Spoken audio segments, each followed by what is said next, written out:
आऊं आहियां वाहिद अली चन्ना, तव्हां ॾिसी रहिया वाहिद चन्ना व्लॉग ऐं ख़ुशि आमदीद ऐं वेलकम कयां थो तव्हांखे मां पंहिंजे चैनल ते। दोस्तो, असांजी इहा दुआ आहे त तव्हां जिथे बि हुजो, अलाह साईं रब पाक तव्हांखे हमेशह शाद आबाद रखे।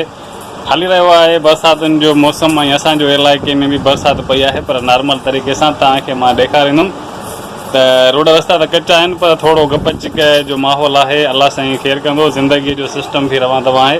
आऊं आहियां हिकु शॉपकीपर। दोस्तो, आऊं आहियां हिकु शॉपकीपर, मां वेठो आहियां पंहिंजे शॉप ते। हमेशह जीअं मुंहिंजा नंढा मुड़ुस आहिनि गॾु, जेके बिल्कुलु पंहिंजी मस्तीअ में आहिनि मगन। छा थो करे उहा? इहे छा कयूं अथई? सोने जा सिक्का? केॾा हूंदा अथई सोने जा सिक्का? हाणे तूं मूंखे ॿुधाए त हे घणा आहिनि?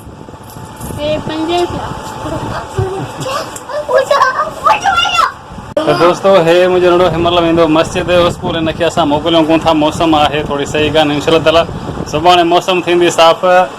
हीअ आहे मुंहिंजे पुट जो आहे दोस्त, हिनखे वठणु आयो आहे मस्जिद लाइ। ॿई वेंदा गॾिजी मस्जिद। ऐं हीउ मुंहिंजो नंढो जेको आहे हे करे रहियो आहे रांदि। दोस्तो, मां तव्हांखे ॾेखारियां थो ॿाहिरि जो सिस्टम, तव्हां ॾिसो। पर रब्बा ख़ैर कंदो, जेका बरसाति 25-26 तारीख़ मौसमियात वारे ॿुधाए रहिया आहिनि त तमामु शदीद, अलाह साईं उन मां बि इंशाअल्लाह ताला असांखे माना आसानी फ़रमाईंदो। सभु असांजी इहा दुआ आहे त जिथे बि बरसाति थींदी रहमत वारी थींदी इंशाअल्लाह ताला। दोस्तो, तव्हां ॾिसो हितां जो थोरो तव्हांखे मां विज़िट करायां थो। वीडियो तमामु बहितरीनु आहे, वीडियो तव्हां सभु ॿाहिरि पूरो ॾिसिजो।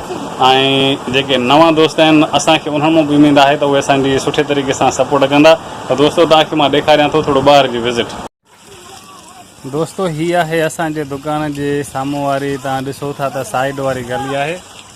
असां वटि एतिरी ख़ासि बरसाति त कान थी आहे, पर हेठां वारो इलाइक़ो आहे, रस्ता कचा आहिनि, गप चिक लाज़मी थींदी आहे। पर एतिरो पाणी आहे, तव्हां ॾिसो त माण्हू घुमी फिरी आराम सां सघे थो। ऐं बरसाति असां वटि जेका हिन वारे पई आहे त इन नॉर्मल तरीक़े सां आहे, माना हल्की फुड़ियारी, एॾी ख़ासि का शदीद बरसाति कान पई आहे। पर पोइ बि माना हिकु असांजी कॉलोनी जेका आहे त आहे कची कॉलोनी, रोड रस्ता बिल्कुलु न आहिनि। उन हिसाब सां जेका आम ज़िंदगी आहे त मुतासिर लाज़मी थींदी आहे। पर इहो बि शुक्र आहे जेके बि बरसातूं आहिनि खीर जूं गुज़री वियूं। हितां ॾिसो त हे बरसाति हेतिरी लिमिट में थी आहे, इहो बि शुक्र आहे त तव्हां ॾिसो त शुक्र अल्हम्दुलिल्लाह। जेका बि रहमत जी बरसाति हुई माशाअल्लाह फर्स्ट क्लास तरीक़े सां, न शदीद बरसाति हुई न सफ़ा नॉर्मल हुई, पर विचोली बरसाति, मौसम तमामु बहितरीनु। बाक़ी जेका मौसमियात वारा ॿुधाए रहिया आहिनि 25-26 तारीख़, रब्बा खां दुआ आहे त सभिनि ॾे ख़ैर ऐं आफ़ियत जी ऐं बरसाति थिए। सभिनि खे मालिक साईं पंहिंजो हिफ़्ज़ो अमान में रखंदो। असांजी सभिनी भाइरनि सां इहा दुआ आहे। ऐं जेके बि वीडियो ॾिसी रहिया आहिनि उन्हनि खे बि अर्ज़ु आहे त हीउ जेको वक़्तु हली रहियो आहे त मालिक साईं सभु कंहिंखे पंहिंजे हिफ़्ज़ो अमान में रखे।